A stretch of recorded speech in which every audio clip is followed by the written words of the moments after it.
Hello disciples, welcome to my YouTube channel disciple nature point. आज की class में हम लोग पढ़ने वाले हैं क्लास 6 मैथ्स का चैप्टर नंबर 4, जिसका नाम है बेसिक ज्योमेट्रिकल आइडियाज़। इस चैप्टर में आपको कौन कौन से टॉपिक्स को पढ़ना है, मैंने सभी टॉपिक्स को बोर्ड पर लिख दिया है, जिससे आपको पता चल जाए कि आपको इस चैप्टर में क्या क्या और कितना पढ़ना है।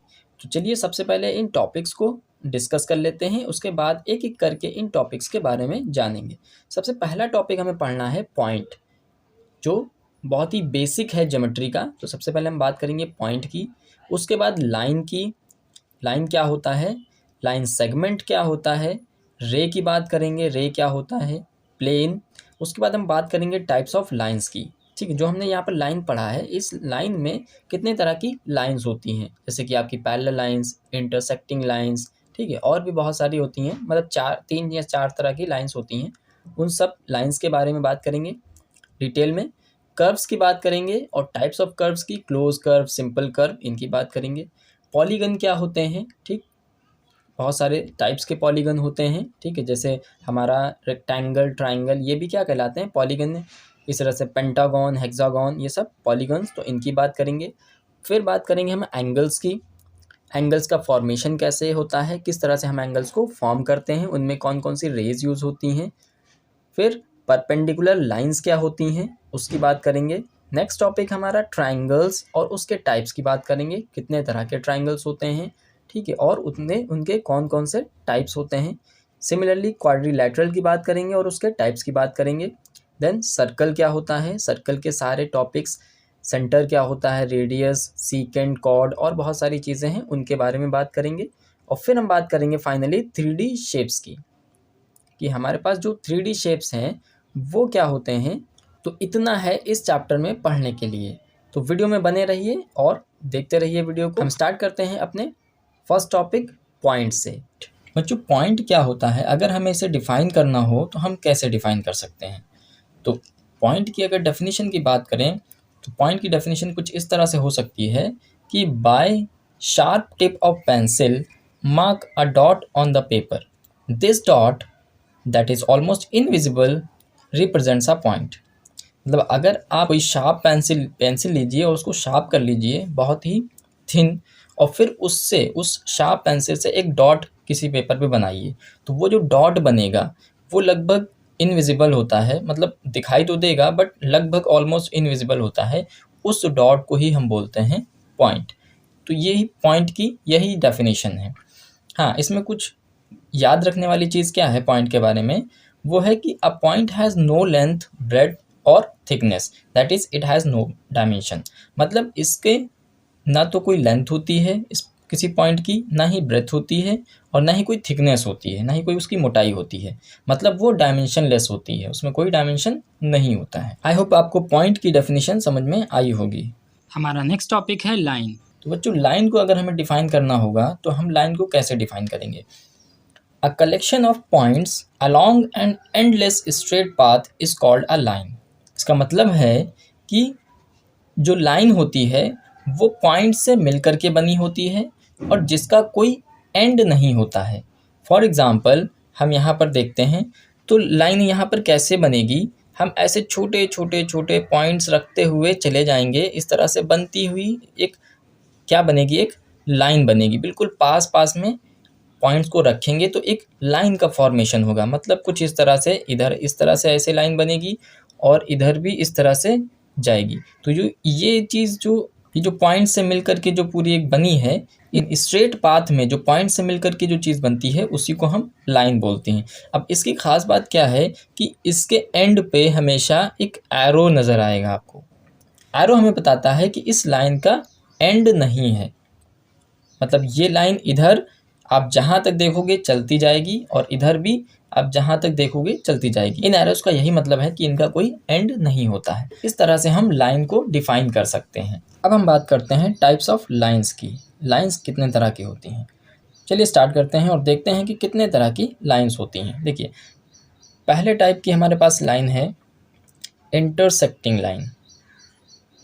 Intersecting line. दूसरी है हमारे पास पैरेलल लाइंस। पहले हम देख लेते हैं कितने तरह की हैं, फिर एक एक करके आपको एक्सप्लेन कर देंगे। Parallel line. थर्ड है हमारे पास कोलिनियर लाइन, या इसका एक दूसरा नाम भी है, इसको कोइंसिडेंट लाइन भी बोलते हैं। और फोर है हमारे पास कॉन्करेंट लाइन,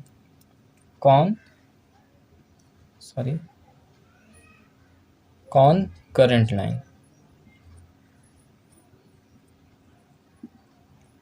देखिए ये चार तरह की हमारे पास लाइंस हैं, तो एक एक करके देखते हैं कि ये किस तरह की लाइंस होती हैं। हम स्टार्ट करते हैं पहले वाली इंटरसेक्टिंग लाइंस। तो इंटरसेक्टिंग लाइंस जो क्या होती हैं, मान लीजिए एक हमारे पास ये एक लाइन है, ठीक है, ये एक लाइन है। अब इस लाइन को कोई दूसरी लाइन अगर काटती है, सपोज करिए ऐसे उसने काट दिया इसको, एक लाइन को दूसरी लाइन कट करते हुए जाती है, तो इस तरह की लाइन को हम इंटरसेक्टिंग लाइन बोलते हैं। बहुत ही आसान होता है। जैसे मान लीजिए अगर ये लाइन, इसका नाम L है और इसका नाम हमने रख दिया M, तो इसका इंटरसेक्शन पॉइंट का नाम हमने रख दिया P मान लीजिए, ठीक है। तो जो L लाइन है, L लाइन को M लाइन P पॉइंट पर कट करते हुए जा रही है, तो इसको हम बोलते हैं इंटरसेक्टिंग लाइन्स। सेकेंड टाइप की जो लाइन है हमारे पास पैरेलल लाइन। अब पैरेलल क्या होता है बच्चों, दो लाइनें,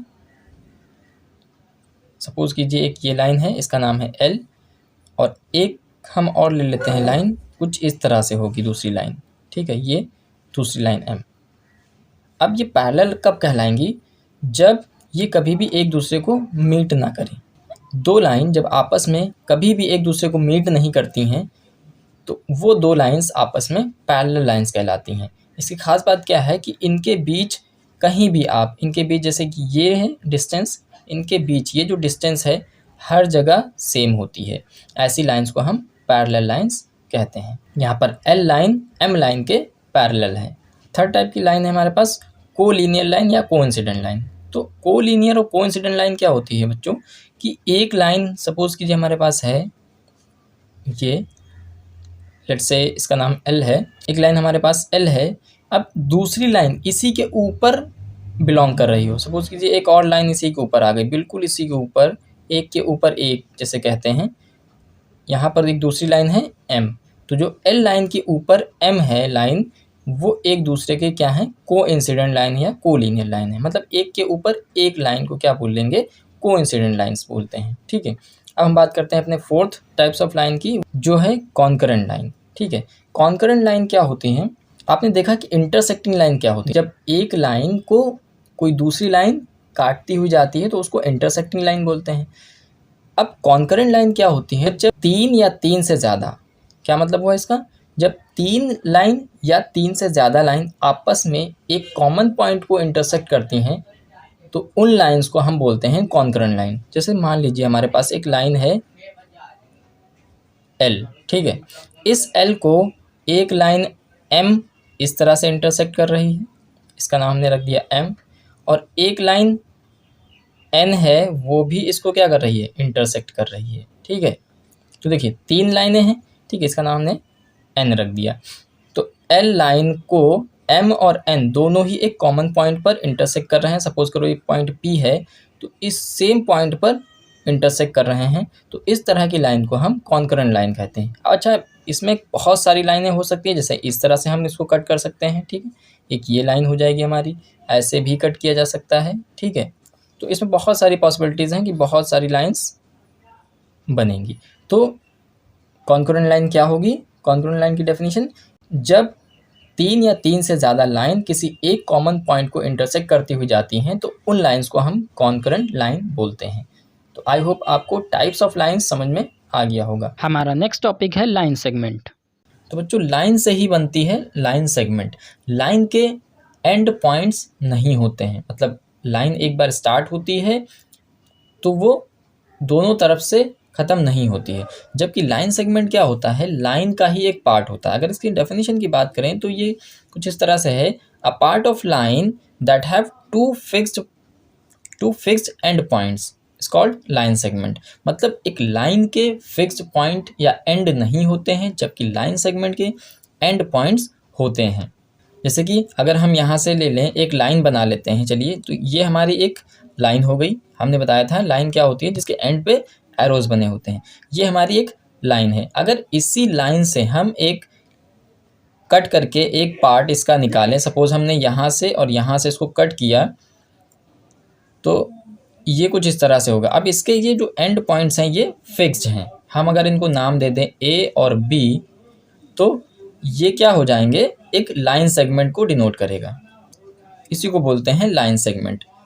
इसको इस तरह से डिनोट किया जाता है, जैसे ए बी हमारे पास एक लाइन सेगमेंट है, तो हम इस पर एक इस तरह से बार लगा देते हैं। ये हम डिनोट करता है कि ये एक लाइन सेगमेंट है। जबकि लाइन के लिए हम यूज़ करते हैं, लेट्स से यहाँ पर बी है, यहाँ पर ए है, तो ए बी अगर हमें लिखना है तो ए बी कुछ इस तरह से लिखा जाता है, इधर भी एरो, इधर भी एरो।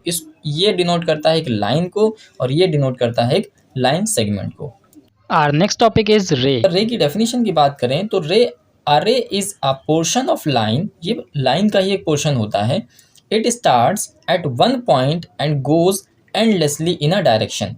क्या मतलब है कि ये एक लाइन का ही पोर्शन होता है। ये स्टार्ट्स तो होता है एक तरफ से, लेकिन दूसरी ओर ये ख़त्म नहीं होता है। मतलब इसका दूसरा जो एंड होता है वो एंडलेस होता है, उसका कोई एंड नहीं होता है। जैसे कि अगर हम इसको बनाएं तो देखिए, एक इसका ये फिक्स्ड पॉइंट होगा, बट ये जब दूसरी तरफ जाएगा तो इसका कोई एंड नहीं होगा। आपको याद होगा एरो क्या डिनोट करता है कि इसका कोई एंड नहीं होगा। जब जहाँ तक आप इसको देखोगे वहाँ तक ये चलती जाएगी। तो इसको हम बोलते हैं रे। इसका एग्जाम्पल भी आप ले सकते हैं, जैसे कि इसका सबसे अच्छा एग्जाम्पल है सन। सन से जो लाइट आती है उस लाइट का एक फिक्स्ड पॉइंट है सन, बट उसका जो एंड है वो कहीं नहीं होता है। अब हम बात करते हैं अपने नेक्स्ट टॉपिक प्लेन के बारे में। ज्योमेट्री में प्लेन का क्या मतलब होता है? तो प्लेन की अगर डेफिनेशन की बात करें तो प्लेन की डेफिनेशन कुछ इस तरह से है, a plane is a smooth flat surface which extends indefinitely in all directions. बच्चों, अगर मैं इसका एग्जांपल दूं तो आप जिस बोर्ड पर ये प्लेन की डेफिनेशन को देख रहे हैं, पढ़ रहे हैं, वो बोर्ड भी क्या है, एक प्लेन है। आपके रूम का जो सरफेस है, नीचे का एरिया, वो भी प्लेन कहलाएगा।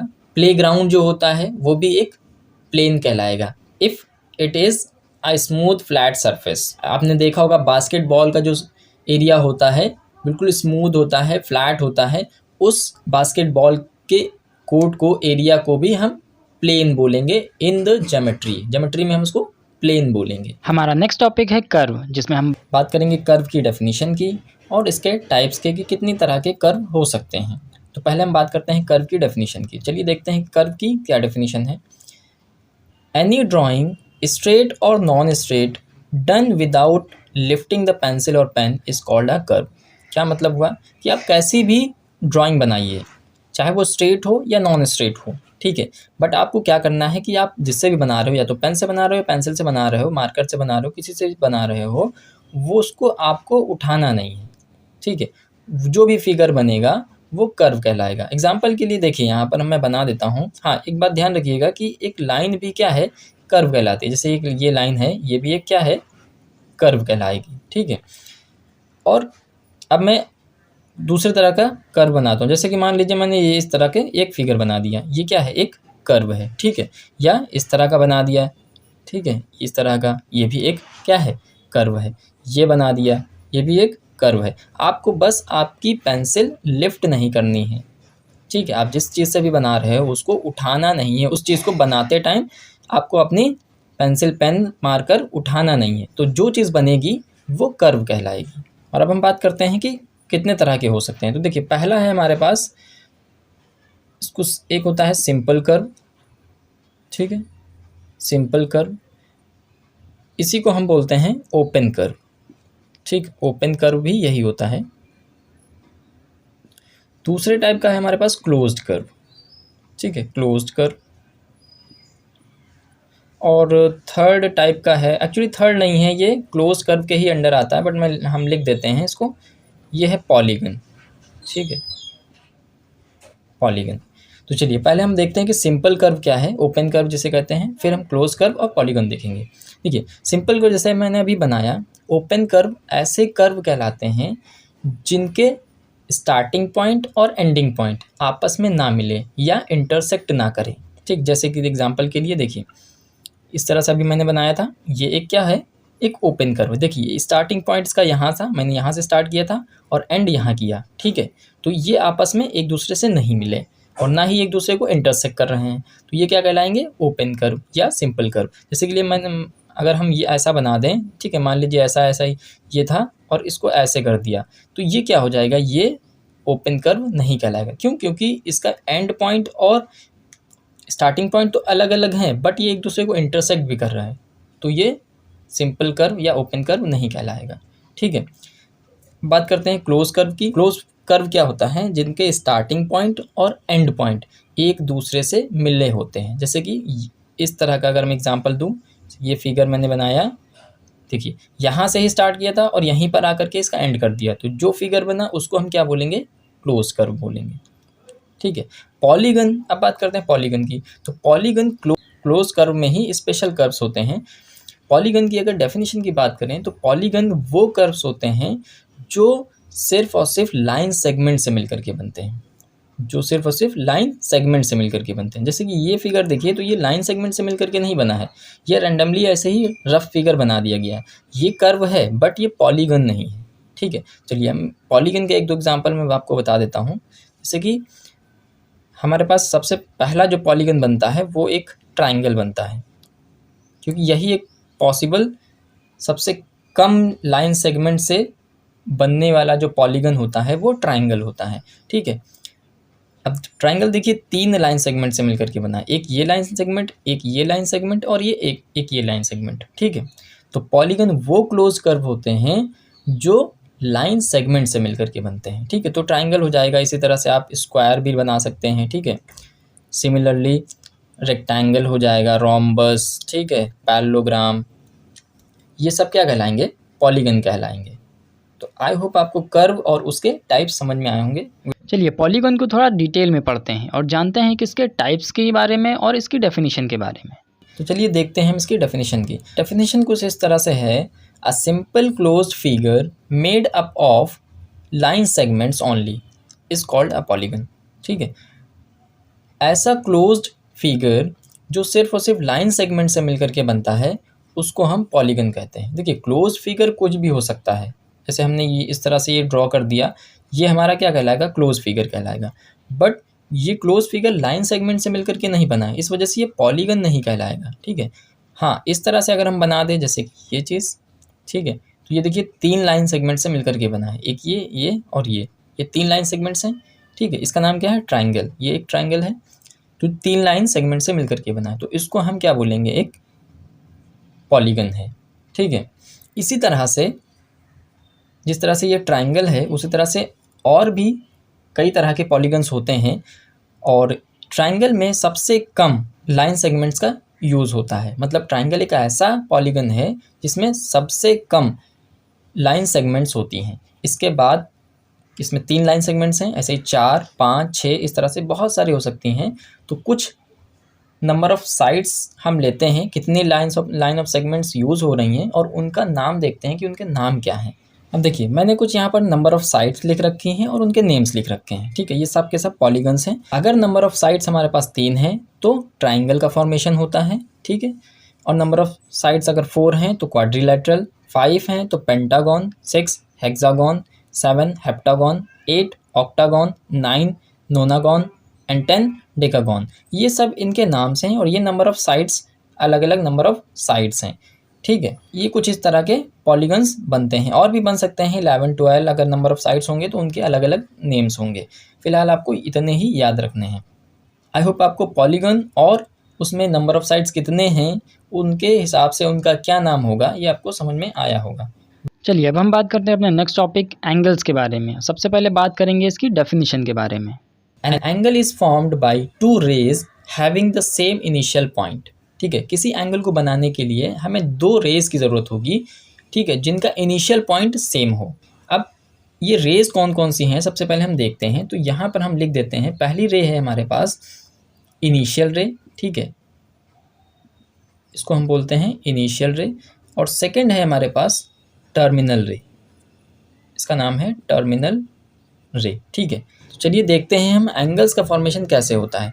हम एक सबसे पहले इनिशियल रे ले लेते हैं। मान लीजिए हमारे पास ये एक इनिशियल रे है। ठीक है, इसका नाम है इनिशियल रे, IR से उसको रिप्रेजेंट करते हैं। ठीक है, अब एक और रे बनाएंगे। ठीक है, कुछ इस तरह से, ये एक दूसरी रे बनी। इस रे का नाम है टर्मिनल रे। अब देखिए इनके बीच में जो झुकाव है, ये चीज़, इसको हम बोलते हैं एंगल। ठीक है, इसी को बोला जाता है एंगल। इनिशियल रे और टर्मिनल रे के बीच में ये जो झुकाव दिख रहा है आपको, इसको ही हम बोलते हैं एंगल। तो आई होप आपको एंगल समझ में आया होगी कि एंगल का फॉर्मेशन कैसे होता है। अब चलिए अब हम देखते हैं डिफरेंट टाइप्स ऑफ एंगल्स के। तो हमारे पास 3 अलग अलग तरह के हमारे पास एंगल्स हैं। चलिए एक एक करके देखते हैं कि एक्यूट एंगल क्या होता है और ये कैसा बनता है, ऑब्ट्यूज एंगल और रिफ्लेक्स एंगल। ठीक है, देखिए एक्यूट एंगल क्या होता है, ऐसा एंगल जो 0 और 90 के बीच में, जो 0 और 90 के बीच में बनता है, उसको हम एक्यूट एंगल बोलते हैं। देखिए हमारे पास एक इनिशियल रे है। ठीक है, ये रही हमारे पास एक इनिशियल रे, और एक हम बना देते हैं टर्मिनल रे। ये हमारी बन गई टर्मिनल रे। ये हमारे पास है इनिशियल रे और ये हमारे पास टर्मिनल रे। ठीक है, अब इसके बीच ये जो एंगल बना है ना, इसको हम बोलते हैं एक्यूट एंगल। क्यों? क्योंकि ये 90 से छोटा है, ये 90 डिग्री से छोटा है। मैं यहाँ पर एक 90 डिग्री का एंगल बना देता हूँ। देखिए ऐसे यहाँ पर इस तरह से ये वाला जो एंगल है, ये हमारे पास ये 90 डिग्री है। देखिए ये जो हमारे पास टर्मिनल रे है, ये टर्मिनल रे है, ये इनिशियल रे है। इनिशियल रे और टर्मिनल रे, जब इनिशियल रे पर टर्मिनल रे परपेंडिकुलर होती है तो तब जो एंगल बनता है वो 90 डिग्री का होता है। यहाँ पर देखिए ये वाली रे अगर यहाँ पर बिल्कुल इस तरह से खड़ी होती तब यहाँ पर 90 डिग्री बनता। तो इसका मतलब ये हुआ कि ये 90 से छोटा है। तो अगर 90 से छोटा है तो ये एंगल क्या कहलाएगा, एक्यूट एंगल कहलाएगा। ठीक, ऑब्ट्यूज एंगल क्या होता है, जो 90 से बड़ा हो और 180 से छोटा हो। 90 से बड़ा और 180 से छोटा। ठीक है, उसको हम बोलते हैं ऑब्ट्यूज एंगल। ये कुछ इस तरह से बनेगा, मैं यहाँ पर बना देता हूँ। ये हमारे पास एक इनिशियल रे हो गई। ठीक है, अब यहाँ पर अब ये 90 से छोटा होगा तो 90 तो ऐसे बनेगा बिल्कुल सीधी, तो 90 से थोड़ा सा बड़ा कर देते हैं तो ये क्या हो जाएगा, ये वाला एंगल जो बनेगा वो हमारा ऑब्ट्यूज एंगल हो जाएगा। ठीक है, ये हमारा ऑब्ट्यूज एंगल। ठीक, अब रिफ्लेक्स एंगल की बात करें तो रिफ्लेक्स एंगल जो होता है वो 180 से बड़ा और 360 से छोटा। देखिए कैसे, ये हमारे पास एक इनिशियल रे हो गई। ठीक है, इसका नाम है इनिशियल रे। अब इस इनिशियल रे से हमें क्या करना है, 180 से बड़ा बनाना है और 360 से छोटा बनाना है। तो ये कुछ इस तरह से बना देते हैं। तो ये हमारे पास क्या हो गई, टर्मिनल रे हो गई। अब ये वाला जो एंगल बना है, ये वाला, इसको हम बोलते हैं रिफ्लेक्स एंगल। अब कुछ स्पेशल टाइप्स के भी एंगल हैं, चलिए उनको देखते हैं। देखिए ये 4 तरह के हमारे पास स्पेशल एंगल्स हैं, zero angle, right angle, straight angle and complete angle. चलिए इनको एक एक करके देखते हैं। जीरो एंगल कब बनेगा, जब हमारे पास, अब एंगल कब बनता था, जब इनिशियल रे और फाइनल रे होती थी। ठीक है, मान लीजिए हमारे पास एक इनिशियल रे है। ठीक है, ये हमारे पास क्या है, एक इनिशियल रे है, और जो टर्मिनल रे है वो इसी के ऊपर कोइंसाइड कर रही है, मतलब इसी के ऊपर ही हमारी टर्मिनल रे भी है। ठीक है, यहाँ पर इसी के ऊपर टर्मिनल रे भी है, तब जो एंगल बनता है वो 0 डिग्री बनता है। मतलब इनके बीच देखिए एंगल बनने के लिए थोड़ा सा क्या होना चाहिए, झुकाव होना चाहिए, बट इसमें कोई झुकाव नहीं है। मतलब इनिशियल रे के ऊपर ही टर्मिनल रे रखी हुई है, तो वहाँ पर तो कोई एंगल नहीं बनेगा। ठीक है, तो इसको बोलते हैं जीरो एंगल। राइट एंगल की बात करें तो राइट एंगल हम बोलते हैं 90 डिग्री एंगल को। देखिए 90 डिग्री एंगल कैसे बनेगा, ये हमारे पास एक इनिशियल रे। ठीक, अब इसी के ऊपर परपेंडिकुलर अगर हम एक टर्मिनल रे डालेंगे, ये हो गई हमारी टर्मिनल रे, तब यहाँ पर जो इनके बीच एंगल बनता है वो बनता है 90 डिग्री, जिसको हम बोलते हैं राइट एंगल। ठीक, थर्ड टाइप है हमारे पास स्ट्रेट एंगल। स्ट्रेट एंगल क्या होता है, देखिए जब हमारे पास एक इनिशियल रे कुछ इस तरह से और जो टर्मिनल रे है वो कुछ इस तरह से है, ये है टर्मिनल रे। ठीक है, तब जो इनके बीच एंगल बनता है उसको हम बोलते हैं 180 डिग्री या स्ट्रेट एंगल। अब हम बात करते हैं कंप्लीट एंगल की। तो कंप्लीट एंगल देखिए कैसे बनता है। ये हमारे पास एक इनिशियल रे हो गई। अब टर्मिनल रे जो होगी वो एक यहाँ से टर्मिनल रे निकलेगी, यहाँ से इस तरह से जाएगी, ठीक है, यहाँ पर आएगी तो 90 डिग्री, सीधी हो जाएगी तो 180 डिग्री। अब ये ऐसे ही घूम करके जब पूरा एक रोटेशन ले करके जब फिर से इसी के ऊपर कोइंसाइड करेगी, फिर से इसी के ऊपर कोइंसाइड करेगी। ये हमारे पास पहले थी इनिशियल रे, फिर इसी के ऊपर कोइंसाइड हुई, लेकिन एक पूरा राउंड लगा करके आई टर्मिनल रे। तब यहाँ पर जो एंगल बना इस तरह से, ये वाला एंगल क्या कहलाता है, 360 डिग्री या कंप्लीट एंगल। देखिए यहाँ पर आप कंफ्यूज मत होइएगा ज़ीरो एंगल में और कंप्लीट एंगल में। ज़ीरो एंगल में देखिए इनिशियल रे और फाइनल टर्मिनल रे एक के ऊपर एक थी, लेकिन एक के ऊपर एक थी, जबकि यहाँ पर भी इनिशियल रे और टर्मिनल रे एक के ऊपर एक है। फ़र्क बस इतना है कि यहाँ पर जो टर्मिनल रे है वो एक पूरा रोटेशन लेकर के आई थी, तब यहाँ पर 360 डिग्री बना था एंगल। लेकिन यहाँ पर जो टर्मिनल रे है वो रोटेशन नहीं, वो पहले से ही इसके ऊपर थी, तो वहाँ पर जो एंगल बना था वो 0 डिग्री का बना था। तो आई होप आपको स्पेशल एंगल्स समझ में आया होगा। तो ये रही एंगल्स की पूरी कहानी। Our next topic is perpendicular lines. चलिए सबसे पहले हम देखते हैं इसकी डेफिनेशन के बारे में, फिर आपको एग्जाम्पल से भी इसको समझाएंगे। इसकी डेफिनेशन कुछ इस तरह से है, when two lines intersect and the angle between them is a right angle, the lines are said to be perpendicular to each other. क्या मतलब हुआ कि जब दो लाइंस आपस में इंटरसेक्ट करती हैं और उनके बीच जहाँ पर भी इंटरसेक्ट कर रहे हैं उस जगह पर 90 डिग्री का एंगल अगर बनता है तो वो दोनों लाइंस आपस में परपेंडिकुलर लाइंस कहलाती हैं। चलिए हम आपको इसको एग्जांपल से समझाते हैं। देखिए मान लीजिए हमारे पास ये एक लाइन है, ठीक है, ये एक लाइन हमने बना दी। अब हमें इस लाइन के ऊपर एक दूसरी लाइन इंटरसेक्ट करवानी है, मतलब इस लाइन को दूसरी लाइन काटती हुई जाए। इंटरसेक्ट मतलब होता है काटना, क्रॉस करना, ठीक है। तो अब हमें दूसरी लाइन इस तरह से इस पर इंटरसेक्ट करवानी है कि उनके बीच एंगल 90 डिग्री का बने। तो 90 डिग्री का एंगल तभी बनेगा जब हम बिल्कुल इससे बिल्कुल सीधी लाइन खींचेंगे। देखिए कुछ इस तरह से ये लाइन खींची जाएगी, इस तरह से, ठीक है। ये दूसरी लाइन हो गई। चलिए हम इनके नाम दे देते हैं। लेट्स से इसका नाम L है और इसका नाम M है, ठीक है। तो L लाइन के ऊपर M लाइन क्या कर रही है, इंटरसेक्ट कर रही है। कहाँ पर इंटरसेक्ट कर रही है, इस जगह पर। लेट्स से इस इंटरसेक्शन पॉइंट का नाम P रख दिया हमने। तो अब जहाँ पर इंटरसेक्ट होता है वहाँ पर हम एंगल देखते हैं। तो ये एंगल कितने डिग्री का बनेगा, 90 डिग्री का, ठीक है। इधर हर तरफ 90 डिग्री का ही बनेगा। इधर बनाओगे ये भी 90, ये भी 90, ये भी 90, ठीक है।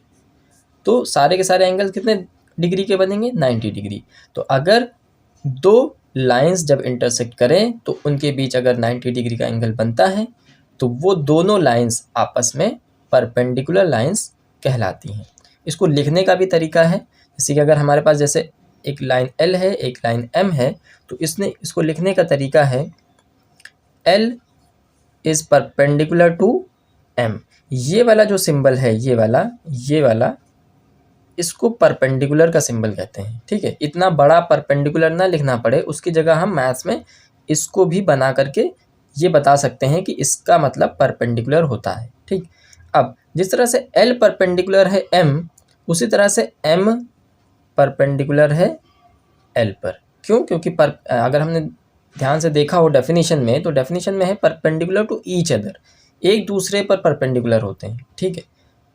तो आई होप आपको परपेंडिकुलर लाइंस की डेफिनेशन और उसका मतलब समझ में आया होगा। अब बात करते हैं ट्राइंगल्स के बारे में।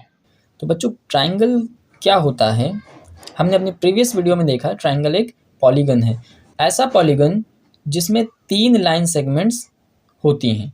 तो 3 लाइन सेगमेंट्स से मिल करके जो फिगर बनता है उसको हम ट्राइंगल्स बोलते हैं।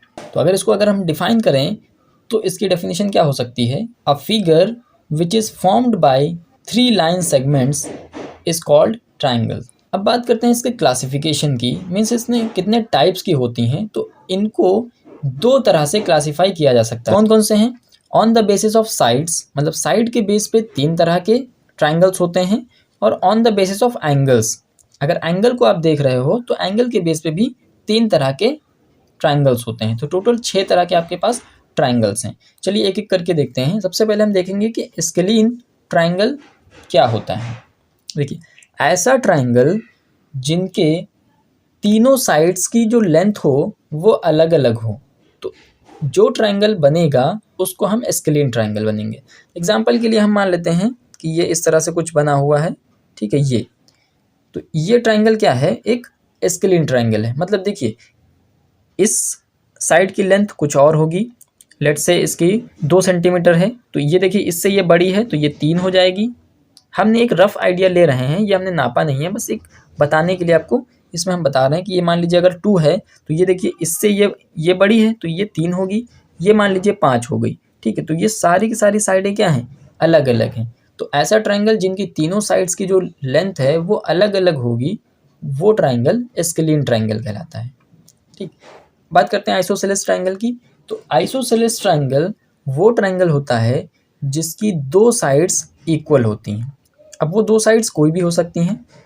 अगर हम बनाएं तो देखिए इस तरह से बनाएं, तो हमने क्या किया है, ये दोनों साइड्स इक्वल कर दी हैं। ये साइड क्या होगी, इनसे अलग होगी, ये साइड इनसे अलग होगी। हम ऐसा मान लेते हैं क्योंकि हमने ऐसे ही बनाया, रफ बनाया। हो सकता है आपको लग रहा हो कि तीनों साइड्स इक्वल हैं, बट हम मान लेते हैं कि जिनकी 2 साइड्स इक्वल होती हैं वो आइसोसेलेस ट्राइंगल्स कहलाते हैं, ठीक। इक्विलैटरल ट्राइंगल कौन होते हैं, जिनकी तीनों साइड्स इक्वल होती हैं। ऐसा ट्राइंगल, ठीक है, ऐसा ट्राइंगल जिनकी तीनों साइड्स इक्वल हों वो ट्राइंगल क्या कहलाएगा, इक्विलैटरल। अब ये तीनों साइड्स मान लेते हैं कि ये तीनों साइड्स इक्वल हैं, तो ये ट्राइंगल क्या कहलाएगा, इक्विलैटरल ट्राइंगल कहलाएगा। अब हम एंगल के बेस पे देखते हैं कि ट्राइंगल कितने तरह के होते हैं। देखिए, एक्यूट एंगल ट्राइंगल वो ट्राइंगल होते हैं जिनके तीनों के तीनों एंगल्स, ठीक। अब देखिए किसी ट्राइंगल में कितने एंगल्स बनेंगे, 3 एंगल्स बनेंगे। चलिए एक ट्राइंगल हम यहाँ पर बना लेते हैं। लेट्स से हमारे पास ये कुछ इस तरह से एक ट्राइंगल बना हुआ है, ठीक है। अब एक्यूट एंगल क्या होता था, सबसे पहले हमने अपनी प्रीवियस वीडियो में देखा था कि एक्यूट एंगल क्या होता था, 90 से छोटा, ठीक। अब यहाँ पर देखिए 3 एंगल बन रहे हैं, एक ये और एक ये। तो ऐसा ट्राइंगल जिसमें तीनों के तीनों एंगल्स 90 से छोटे होते हैं वो ट्राइंगल एक्यूट एंगल ट्राइंगल कहलाता है। सेकेंड है हमारे पास राइट एंगल ट्राइंगल। तो राइट एंगल ट्राइंगल की ये बात हम पहले ही कर चुके हैं कि राइट एंगल क्या होता है, जिसमें हमारे पास एक एंगल 90 डिग्री का होता है। तो ऐसा ट्राइंगल जिसमें एक एंगल 90 डिग्री का हो वो ट्राइंगल राइट एंगल ट्राइंगल कहलाएगा। देखिए अगर हम कुछ इस तरह से बनाएं ये, तो देखिए यहाँ पर हमारा 90 डिग्री का एंगल बन रहा है, तो ये ट्राइंगल क्या कहलाएगा, राइट एंगल्ड ट्राइंगल कहलाएगा, ठीक।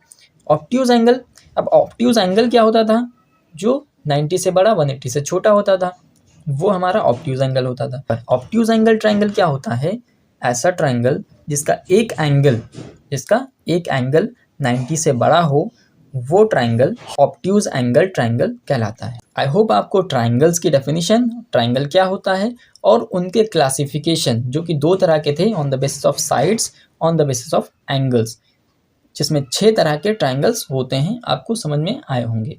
अब बात करते हैं क्वाड्रिलैटरल्स की। क्वाड्रिलैटरल्स की अगर डेफिनेशन की बात करें तो a polygon with 4 sides is called quadrilateral. मतलब जिसके 4 साइड्स होंगे वो क्वाड्रिलैटरल कहलाएगा। बात करते हैं टाइप्स ऑफ क्वाड्रिलैटरल की। तो टाइप्स ऑफ क्वाड्रिलैटरल में आपको 4-5 तरह के ही टाइप्स पढ़ने हैं। पहला है आपका स्क्वायर, दूसरा rhombus, rectangle, parallelogram and trapezium, ठीक है। चलिए एक एक करके देखते हैं कि इनके शेप्स कैसे हैं और इनकी क्या खास बातें हैं। पहले हम बात करते हैं स्क्वायर की। हम यहाँ पर आपको बना करके दिखा देंगे कि स्क्वायर कैसे बनता है। देखिए ऐसा पॉलीगॉन, ठीक, जिनके 4 साइड्स होंगे वो क्वाड्रिलैटरल होगा। अब उसमें स्क्वायर कैसा होगा, 4 साइड्स होंगे। देखिए एक साइड ये, एक साइड ये, एक ये और एक ये, ठीक है। देखिए हम ऐसा मान लेते हैं कि ये चारों साइड इक्वल हैं क्योंकि हमने रफली बनाया है, कोई मेजरमेंट करके बनाया नहीं है, ठीक है।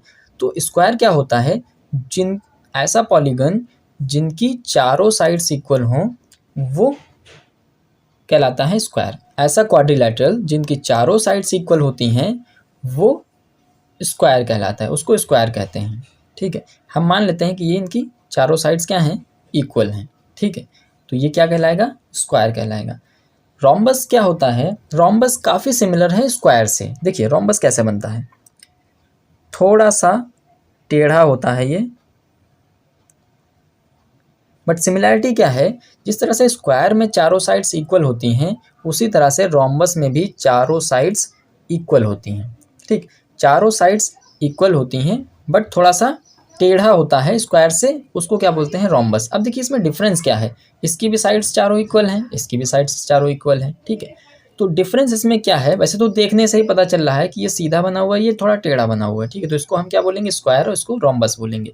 बट अगर हम मैथमेटिकल बताएं कि इसमें क्या डिफरेंस है, तो देखिए अगर हम इनके बीच डायगोनल खींचें, देखिए कोनों से कोने को मिलाने वाली जो लाइन होती है, ठीक है, ये वर्टेक्स कहलाते हैं।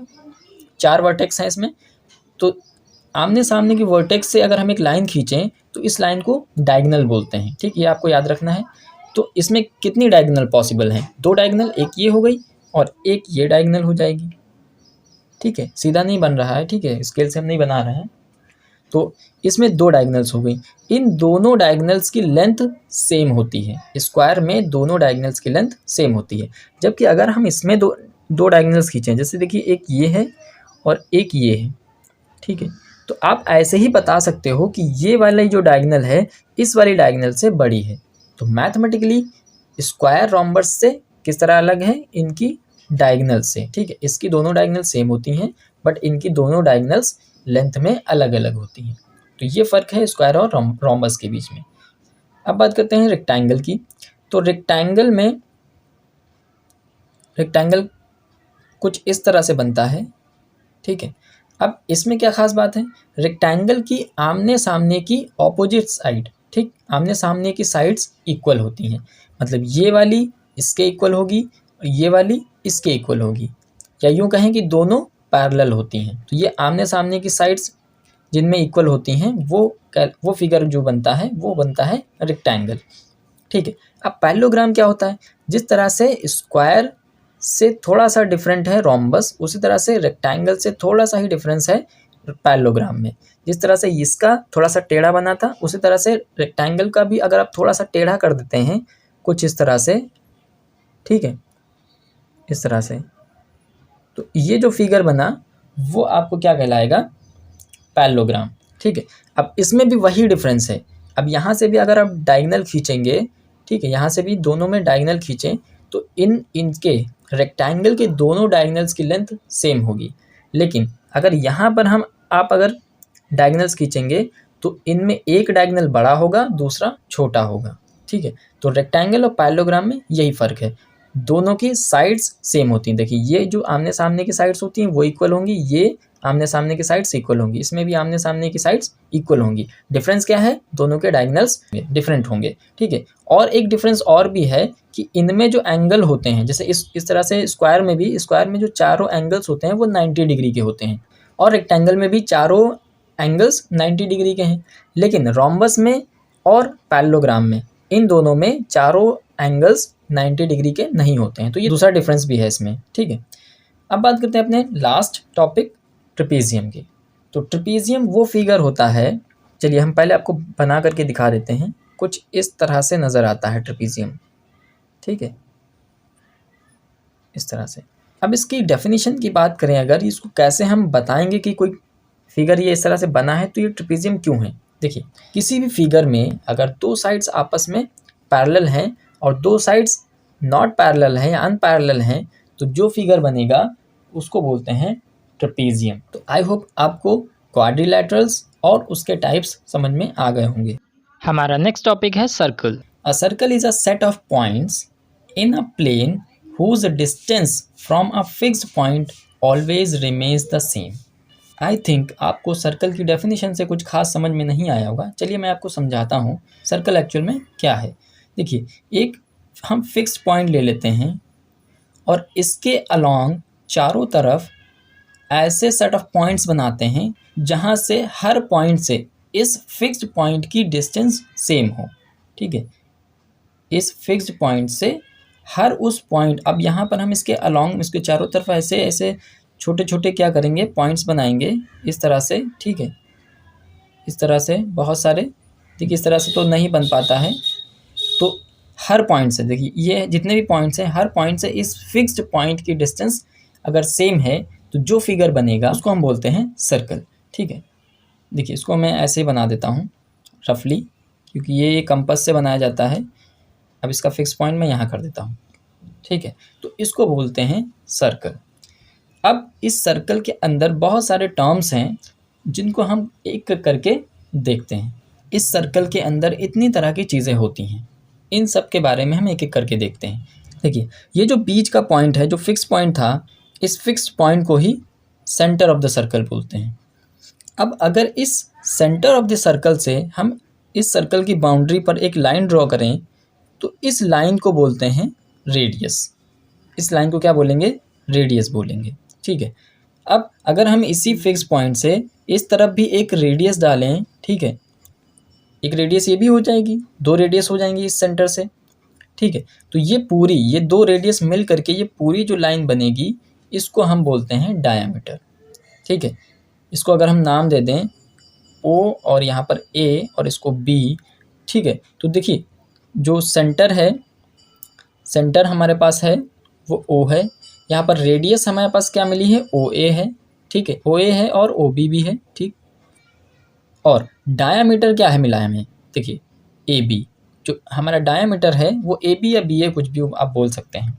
ठीक, अब देखिए अगर सेंटर से एक लाइन क्रॉस करती है तो उसको डायामीटर बोलते हैं। अब अगर हम सेंटर से ना क्रॉस करते हुए कहीं और से एक लाइन ड्रॉ कर देते हैं, सपोज़ कीजिए यहाँ से हमने एक ड्रॉ कर दी, ठीक है, तो इसको हम क्या बोलेंगे? इसको बोलते हैं कॉर्ड। ठीक, इसका नाम लेट से हम दे देते हैं M और N। ठीक है, तो कॉर्ड हमारी क्या हो गई? MN, ये हमारी कॉर्ड हो गई। मतलब ऐसी लाइन जो सर्कल की बाउंड्री को टच करे लेकिन उस सेंटर से ना हो, उसको हम बोलते हैं कॉर्ड। और ये डायामीटर जो है ये भी एक कॉर्ड कहलाती है। ये largest chord of a circle होती है। अगर आपसे कोई पूछे कि largest chord of a circle क्या होता है तो वो डायामीटर होता है। ठीक है, सीकेंड क्या होता है? किसी सर्कल से अगर हम एक लाइन पास करें तो देखिए अब लाइन कैसे पास करेंगे? कुछ इस तरह से एक लाइन पास होगी। ठीक, तो इस लाइन को, मतलब ऐसी लाइन जो सर्कल को कट करते हुए निकले, उस लाइन को हम बोलते हैं सीकेंट। ठीक है, इसका नाम लेट से हम M ही दे देते हैं, M और N। ठीक है, तो यहाँ पर सीकेंट के लिए हम यूज़ करेंगे MN कुछ इस तरह से, क्योंकि ये लाइन है तो ये इस तरह से डिनोट किया जाएगा। ठीक है, अब आर्क की बात करें तो आर्क क्या है? देखिए यहाँ पर अगर हम इस तरह से कुछ ले लें, यहाँ से M और N ये वाला ये पोर्शन कुछ इतना अगर हम ले लें, ठीक है, तो ये चीज़ क्या कहलाएगी? एक आर्क कहलाएगी। ये चीज़ एक आर्क कहलाएगी। MN ही आर्क। जैसे देखिए यहाँ से इस पॉइंट से ये पॉइंट MN है, इसको हमने क्या बोला? एक ये कॉर्ड थी। बट अगर हम ये वाला पोर्शन इमेजिन करें और लें तो ये वाला जो सर्कल का ये चीज़ है ये वो कहलाता है आर्क ऑफ अ सर्कल। ठीक है, अब देखिए सेगमेंट क्या होता है? ठीक है, अब इसको थोड़ा सा हम इसको इरेज कर देते हैं, दूसरा बना लेते हैं ताकि चीज़ें समझ में आए।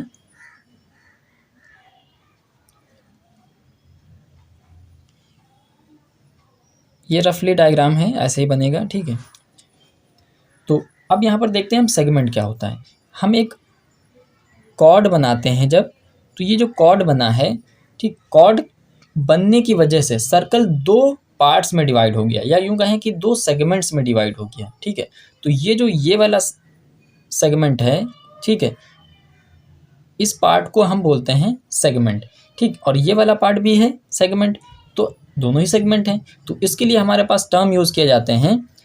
इसके लिए हम यूज़ करते हैं माइनर सेगमेंट। ठीक है, माइनर सेगमेंट, और इसके लिए यूज़ किया जाता है मेजर सेगमेंट। मेजर सेगमेंट, ये है हमारा मेजर सेगमेंट। ठीक है, अब बात करते हैं सरकमफेरेंस की। तो सरकमफेरेंस ऑफ अ सर्कल क्या होता है? ये पूरी बाउंड्री, सर्कल की जो ये बाउंड्री है जो पॉइंट से मिलकर के बनी थी, इस पूरी बाउंड्री को ही हम बोलते हैं सरकमफेरेंस। पूरी बाउंड्री को अगर आप मेज़र करो, ठीक है, तो उसको हम बोलते हैं सरकमफेरेंस। चलिए अब बात करते हैं सेमी सर्कल की। तो सेमी सर्कल क्या होता है? इसको हमें इरेज करना पड़ेगा, इसको इरेज कर लेते हैं। फिर से बना लेंगे। देखिए फिर से हम एक सर्कल बना लेते हैं, ये रहा हमारा सर्कल, ये सेंटर। अब सेमी सर्कल क्या होता है, देखिए अगर हम एक डायामीटर बनाते हैं, डायामीटर, तो डायामीटर एक्चुअल में क्या कर रहा है, देखिए इस पूरे सर्कल को दो इक्वल पार्ट्स में डिवाइड कर रहा है, दो इक्वल पार्ट्स में डिवाइड कर रहा है। तो ये जो दो इक्वल पार्ट्स हैं उनको ही बोलते हैं सेमी सर्कल। ये भी एक सेमी सर्कल है, सेमी सर्कल, ठीक है। और ये भी क्या है, एक दूसरा सेमी सर्कल है। मतलब एक सर्कल में दो सेमी सर्कल होते हैं। सेमी मतलब आधा, सेमी मतलब हाफ होता है। तो एक सर्कल डायमीटर किसी सर्कल को दो इक्वल पार्ट्स में डिवाइड करता है, और दो इक्वल पार्ट्स क्या कहलाते हैं, सेमी सर्कल कहलाते हैं, आधे सर्कल, ठीक है। इसको हिंदी में अर्धवृत्त बोलते हैं। अब बात करते हैं सेक्टर की। तो अब सेक्टर क्या है, देखिए फिर से इसको हमें इरेज करना पड़ेगा, एक नया सर्कल बनाना पड़ेगा, तभी आपको सेक्टर समझ में आएगा। देखिए ये हमने फिर से एक नया सर्कल बना लिया, ये इसका सेंटर है। सेक्टर क्या होता है, अगर हम इसके दो रेडियस बनाएं, देखिए ये इस तरह से दो रेडियस मान लीजिए, एक यहाँ पर हमने बना दिया, एक यहाँ पर बना दिया, ठीक है। तो अब फिर से देखिए पूरा सर्कल दो पार्ट में डिवाइड हुआ कि नहीं हुआ। देखिए एक ये पार्ट हो जाएगा और एक ये पार्ट हो गया, ठीक है। एक लाइन वाला हमने बनाया है, एक डॉटेड वाला है, ठीक है। तो ये दो पार्ट में पूरा सर्कल डिवाइड हुआ। ये वाला जो पार्ट है इसको हम बोलते हैं माइनर सेक्टर, माइनर सेक्टर, ठीक है। ये पूरा क्या कहलाएगा, यहाँ से लेकर के ये पूरा ये सेक्टर कहलाएगा। तो ये दो सेक्टर्स में डिवाइड हुआ है, तो ये माइनर सेक्टर और ये वाला पोर्शन जो होगा वो मेजर सेक्टर हो जाएगा, ठीक है। अब हम बात करते हैं अपने लास्ट टॉपिक जो है कंसेंट्रिक सर्कल। कंसेंट्रिक सर्कल की हम बात करें अगर, तो फिर से एक नया फिगर बनाना पड़ेगा, ठीक है। बना लेते हैं। ये हमारे पास एक फिर से नया सर्कल बन गया, ये इसका सेंटर। अब कंसेंट्रिक सर्कल क्या होता है, सर्कल के अंदर सर्कल जिसका सेंटर सेम हो। क्या मतलब हुआ इसका, कि मतलब एक सर्कल के अंदर दूसरा सर्कल हो, ठीक है, एक सर्कल के अंदर दूसरा सर्कल हो और सेंटर दोनों का सेम हो। तो ऐसे दो सर्कल्स या तीन सर्कल जितने भी बना लेंगे वो क्या कहलाएंगे, कंसेंट्रिक सर्कल कहलाएंगे। सर्कल के अंदर सर्कल, ये कंसेंट्रिक सर्कल की डेफिनेशन नहीं होगी, ठीक है। ये आप किसी से मत कहिएगा कि सर्कल के अंदर सर्कल कंसेंट्रिक सर्कल, नहीं। देखिए सर्कल के अंदर सर्कल मतलब क्या, ये सर्कल है, यहाँ पर भी हम सर्कल बना सकते हैं, ये भी एक सर्कल है, तो ये सर्कल के अंदर सर्कल है। बट ये चीज़ ट्रू नहीं है for concentric circle. Concentric circle ऐसे दो सर्कल्स होते हैं जिनका सेंटर सेम हो, ठीक। एक सर्कल के अंदर दूसरा सर्कल और दोनों का सेंटर सेम, ऐसे सर्कल्स को हम कंसेंट्रिक सर्कल्स बोलते हैं। तो आई होप आपको सर्कल की डेफिनेशन और सर्कल में जो टर्म्स होते हैं उन सब के बारे में समझ में आया होगा। हमारा लास्ट टॉपिक है 3D शेप्स। बच्चों 3D शेप्स में ये जो D है, सबसे पहले हम इसका मतलब समझते हैं। यहाँ पर जो D है इट स्टैंड्स फॉर डायमेंशन। अब आप पूछोगे कि डायमेंशन का क्या मतलब होता है, तो डायमेंशन का मतलब अगर मैं आपको बहुत ही ईजी वे में बताऊँ, बहुत ही सिंपल भाषा में बताऊँ, तो डायमेंशन का मतलब होता है मेज़रमेंट। किसी चीज़ का मेज़रमेंट क्या कहलाता है, डायमेंशन। अब 3D का क्या मतलब होता है, देखिए जब हम किसी चीज़ को 3 डायरेक्शन में मेज़र करते हैं तो उसको हम बोलते हैं 3 डायमेंशन। ये तो बात हुई कि 3 डायमेंशन क्या होता है। अब यहाँ पर जो टॉपिक है हमारा 3D शेप्स। आप किसी चीज़ को अब मेज़र किसको करेंगे, कोई ना कोई ऑब्जेक्ट होगा, कोई चीज़ होंगे, कोई शेप्स होंगे, उनका मेज़रमेंट करेंगे। तो वो मेज़रमेंट्स कैसे होंगे 3D वाले, उनकी अब हम बात करते हैं। अच्छा उससे पहले हम बात कर लेते हैं 2D शेप्स की। आपने पहले 2D शेप्स पढ़ रखे हैं। अब 2D शेप्स कौन कौन से होते थे, मैं आपको अगर याद दिलाऊं तो आपने पढ़ा है ट्राइंगल, आपने पढ़ रखा है ट्राइंगल, स्क्वायर, रेक्टेंगल, ठीक है। ये सब के सब आप पढ़ चुके हैं। ये सब के सब फिगर्स क्या कहलाते थे, 2D शेप्स कहलाते थे। सर्कल सिमिलरली ये सब क्या हैं, 2D शेप्स हैं, ठीक है। अब देखिए ये 2D शेप्स क्यों हैं। अगर मैं बात करूँ स्क्वायर की, तो देखिए अब अगर उसको मेज़र करना होगा तो आप मेज़र कैसे करेंगे, आप यहाँ से इधर मेज़र करेंगे, इधर मेज़र करेंगे, तो कितनी डायरेक्शन में आपने मेज़र किया, 2 डायरेक्शन में मेज़र किया। इस वजह से ये शेप्स क्या कहलाते हैं, 2D शेप्स या 2 डायमेंशनल शेप्स कहलाते हैं, ठीक। अब हम बात करते हैं 3D शेप्स की। हमारे 3D शेप्स कैसे होंगे? ऐसे शेप्स जिनको मेजरमेंट हम 3 साइड्स या 3 डायरेक्शंस में करेंगे, उनको हम 3D शेप्स कहते हैं। एग्जाम्पल के लिए मैं आपको बता दूं, हमारे जो क्यूब्स होते हैं, क्यूब हो गए, क्यूबॉइड हो गए, सिलेंडर, कोन, बहुत सारे शेप्स हैं जो 3D शेप्स हैं। या यूं कहें, almost everything that we use in our daily life is 3 dimensional shapes. मतलब जितनी भी चीज़ें हम रोज़ की लाइफ में यूज़ करते हैं, ऑलमोस्ट एवरीथिंग, लगभग सारी चीज़ें ही क्या होती हैं? 3D shapes. आप एग्जांपल के लिए ले लीजिए, आप जिस मोबाइल से या लैपटॉप से ये वीडियो देख रहे हो, वो लैपटॉप और मोबाइल वो भी क्या है? 3D शेप्स में है। कैसे? देखिए, अगर आप उसको मेज़र करोगे तो आप उसकी देखेंगे, अगर मोबाइल की बात करें तो उसकी कुछ लेंथ है, कुछ ब्रेथ है और उसकी कुछ थिकनेस है। तो वो थिकनेस क्या है? हाइट है, ठीक है। तो जब ये देखिए, अब हाइट को भी तो मेज़र करेंगे, तो ये तीसरा फैक्टर आ गया। देखिए यहाँ पर क्या था? लेंथ है, ब्रेथ है, ठीक है। लेंथ और ब्रेथ 2 चीज़ें हैं, तो ये 2D शेप्स। जहाँ पर एक हाइट आ जाएगा, ठीक है, वहाँ पर क्या बन जाएगा? वो 3D शेप बन जाएगा। अगर मैं आपको यहाँ पर 3D शेप बना करके दिखाऊँ, तो आपको मैं यहाँ पर क्यूब बना करके दिखा सकता हूँ। क्यूब आपने देखा होगा, आप अगर पज़ल सॉल्व करने वाला जो क्यूब आता है, जिसमें कलर्स होते हैं, उसको भी क्यूब बोलते हैं। आपका जो रूम होता है वो भी क्या है? एक 3D शेप में है। वो क्यूब भी हो सकता है, वो मोस्टली क्यूबॉइड के फॉर्म में होता है। देखिए, क्यूब और क्यूबॉइड में थोड़ा सा डिफरेंस होता है, वो आपको बाद में पता चलेगा। फिलहाल देखिए, अगर मैं इसको बनाऊँ यहाँ पर,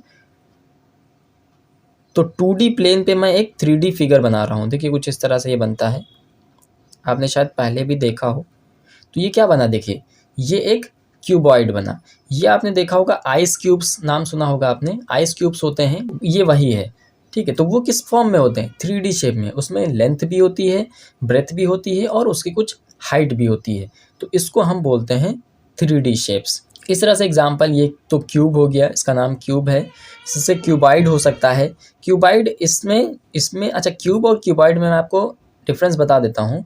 क्यूब की लेंथ, ब्रेथ, हाइट सब सेम होती है, जबकि क्यूबॉइड में अलग अलग होते हैं, ठीक है। वहाँ पर लेंथ अलग होगी, ब्रेथ अलग होगी, हाइट अलग होगी, सब के सब अलग होते हैं। उनको हम क्यूबॉइड बोलते हैं। आपके रूम्स जो होते हैं मोस्टली क्यूबॉइड के ही फॉर्म में होते हैं, कुछ क्यूब के फॉर्म में भी हो सकते हैं, ठीक है। दूसरा एग्जाम्पल, आप सिलेंडर है। बेसिकली सिलेंडर इस तरह से बनाया जाता है। वैसे तो आपने देखा होगा घर में सिलेंडर वो दूसरे टाइप का होता है, बट कुछ इस फॉर्म में सिलेंडर बनाया जाता है। आपके घरों में जो बकेट्स होती हैं वो भी क्या है? एक 3D शेप्स हैं, क्योंकि उसमें हाइट भी है, हाइट तो होती ही है, लेंथ भी है और ब्रेथ भी है। हर 3D शेप 2D ज़रूर होगा पहले, फिर 3D, क्योंकि उसमें जब हाइट ऐड हो जाती है तो वो 3D शेप बन जाता है।